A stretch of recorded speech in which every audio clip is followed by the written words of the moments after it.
We do have pressures in New Zealand, but actually I see the ageing population as providing us with some great opportunities as well to really focus the health system on what will be one of the biggest population groups we have. So as with all OECD countries, we have a growing older population and a reducing younger population to help pay for the services in the health system that we all need, and that the older population tends to access more than every other elements of the population. So one of the things, if you call it a pressure, one of the things that suggests is that we focus on what will make the biggest difference for the outcomes for the older population and for the health system as a whole. And the biggest thing there is how can we manage the costs of providing health services for our entire population and for the older population particularly.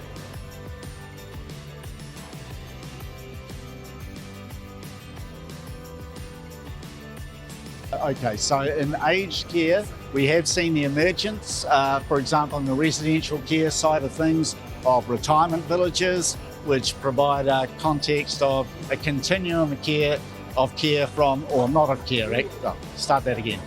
Okay, in terms of trends in aged care, we've seen the emergence of retirement village industry, commercially driven, which is the vehicle by which demand for residential care has been met.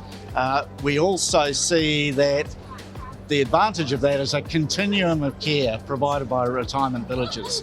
The interesting thing about retirement villages is that it costs you money to buy into a retirement village. So one of the issues we're facing is for those people who don't own property and have no additional income than, for example, the New Zealand superannuation, what do we do for that part of the population who may need a low level of support, but not to the extent of home and community support or residential care? On the home and community support side, we've seen some really good developments. There's major growth in that area to try and reduce the numbers of people going into residential care. We see an actual reduction now in residential care with more support going into home care. What we have in home care now, though, is a situation where you have people with very high and complex needs, and I guess our challenge in dealing with that trend is to make sure that the services that are provided by our great providers in New Zealand are up to the demands of an increasingly complex set of clients that they're dealing with, and that they're doing that in a way that meets the person's needs.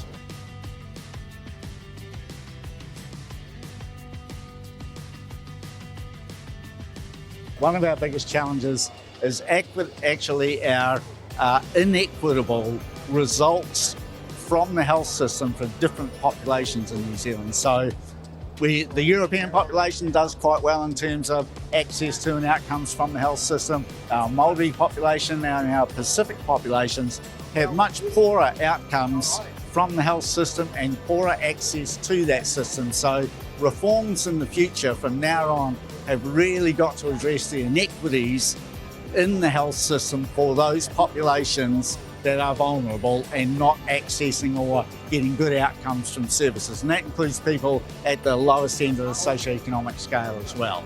They also don't do well in terms of outcomes from the health system. A big focus has therefore got to be dealing with the equity issues we have in the health system.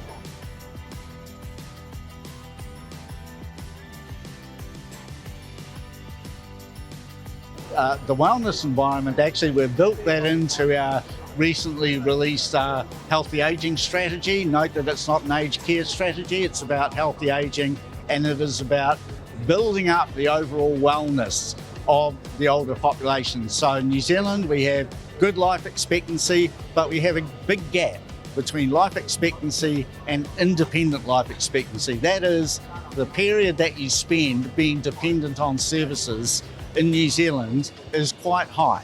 So the big thing for us is reducing the gap between independent life expectancy and life expectancy by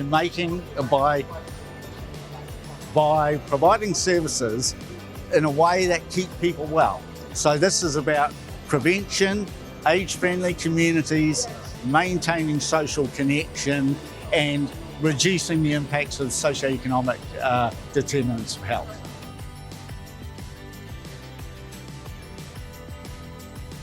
Learning, sharing, collaborating and stealing stuff from other people, great ideas, and taking them back to New Zealand.